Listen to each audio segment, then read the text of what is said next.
Hello, it's Deacon Chris coming to you for September 20th, 2020, the 25th Sunday of Ordinary Time. And I want you to picture this. You're driving down the road, you come around a curve, and you see the flashing emergency lights. And as you slow down, which most of us usually do, and probably check our speedometer, you see that the police have pulled somebody over and an officer is next to the car writing a ticket. And what's your reaction to that? I think a lot of us say, my goodness, that could have been me. And say, thank goodness it wasn't me. Now maybe you have another reaction. Maybe you say, you know what, that guy deserves it. He went speeding by me a little while ago. Serves him right. It's interesting when we confront something that makes us put ourselves in the place of somebody else and compare ourselves to somebody else.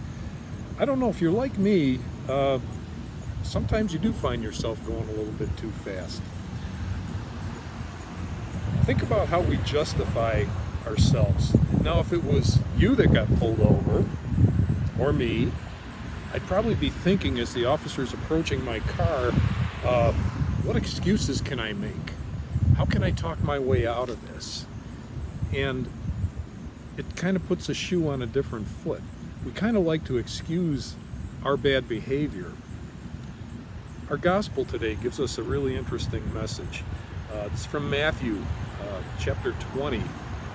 And it's the story of a landowner who goes out to hire people to do work in his vineyard. And he goes out early in the morning and hires whoever he finds waiting around for work.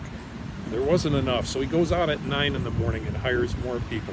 And again at noon, and again at 3 o'clock, and he hires more. And then again, finally at 5 o'clock, he hires more people. At the end of the day, he tells his foreman, okay, let's pay everybody their wages. Start with the last people I hired and give them the full day's wages, and give everybody their full day's wages. So the people that only worked a couple hours got a full day's pay, and they were the first ones paid. And Jesus tells us the people that were hired first started grumbling. It's like, I worked all day and he's getting the same pay as me? It's not fair. But the landowner says, you know, I gave you what I promised. I gave you a day's wages for a day's work. Am I not allowed to be generous with what I have to those who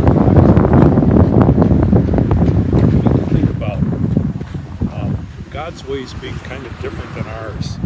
We can listen to this gospel and put ourselves in place of some of the people in there and think, you know, well, if I was one of those guys hired early, I'd be pretty mad that those other people got paid first and paid the same.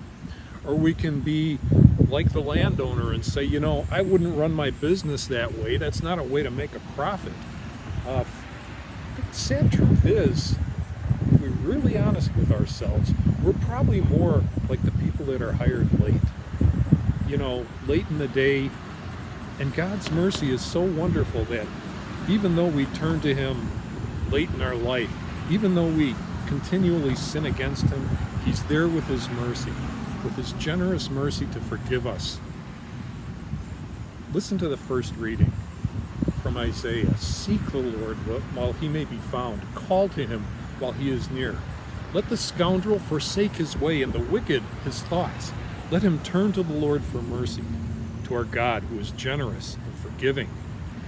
For our thoughts are not your thoughts, nor are your ways my ways, says the Lord. As high as the heavens are above the earth, so high are my ways above your ways, and my thoughts above your thoughts. This is God. We can't outdo Him in generosity, and we can't complain against those that we think are less deserving than us of His mercy. If we're honest with ourselves, we know that we need the gift of God's mercy. We need to turn to Him for forgiveness and not gripe about His generosity for someone that comes late in life or repeatedly failing, but still gets God's mercy. That's how generous God is to us. In the meantime, seek the Lord while He may be found. He's waiting for you to come to Him, to grant you His wonderful forgiveness, His generous mercy. God bless you.